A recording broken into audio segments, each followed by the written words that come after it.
वडलापेठ लोह प्रकल्पाची जनसुनावणी अहिरीत घ्या. कंपनीचा एका अधिकारशाही विरुद्ध रस्त्यावर उतरण्याची वेळ आणू नका.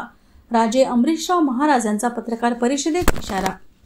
तालुक्यातील वडलापेठ येथे नव्याने होत असलेल्या सुरजागड इस्पात प्रकल्पाबाबत गडचिरोली येथे 25 मार्च रोजी जनसुनावणी घेण्यात येत आहे. अहिरी येथे अतिरिक्त जिल्हाधिकारी कार्यालयात ही जनसुनावणी न घेता गडचिरोली येथे घेणे हे स्थानिक जनतेसाठी अन्यायकारक आहे, असे प्रतिपादन माजी पालकमंत्री राजे अमरीशराव महाराजांनी रुक्मिणी महालात आज आयोजित पत्रकार परिषदेत केले. तसेच यापूर्वीही सुरजागड बाबत झालेले सर्व जनसुनावणी फारसच ठरले.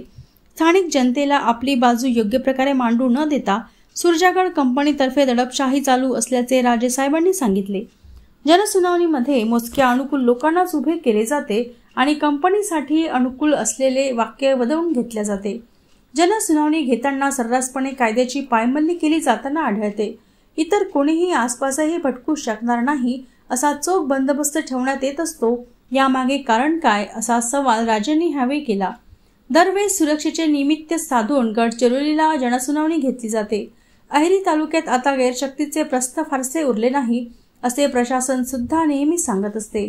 तेव्हा नियमानुसार प्रकल्प होणार असलेल्या परिसरातच जनसुनावणी व्हायला पाहिजे आणि प्रत्येक गोरगरीब आदिवासींना भयमुक्त वातावरणात आपले म्हणणे मांडण्याची संधी मिळायला पाहिजे. किंबहुना तो त्यांचा हक्कच आहे, असे राजेंनी यावेळी सांगितले. यासाठी प्रशासनाशी संपर्क साधला होता काय, या पत्रकाराच्या प्रश्नाला उत्तर देताना माननीय मुख्यमंत्री तथा पालकमंत्री तसेच जिल्हाधिकाऱ्यांना ह्याबाबत पत्र पाठविले आहे.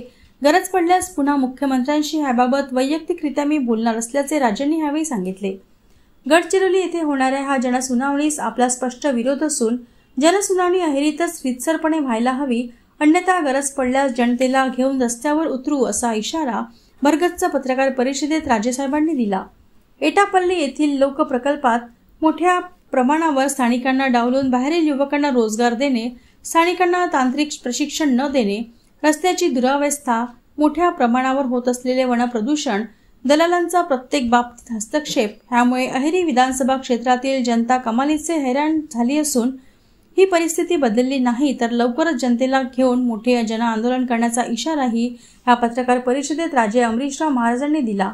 तसेच कंपनीतर्फे स्थानिकांना रोजगार देऊन आमच्या क्षेत्रात चांगल्या प्रकारचा मूलभूत सुविधा जनतेला मिळायला पाहिजे, अशी भूमिका मांडत राजांनी चांगले काम केले तर नक्कीच माझी साथ राहील, अशी ग्वाही त्यांनी या पत्रकार परिषदेत दिली.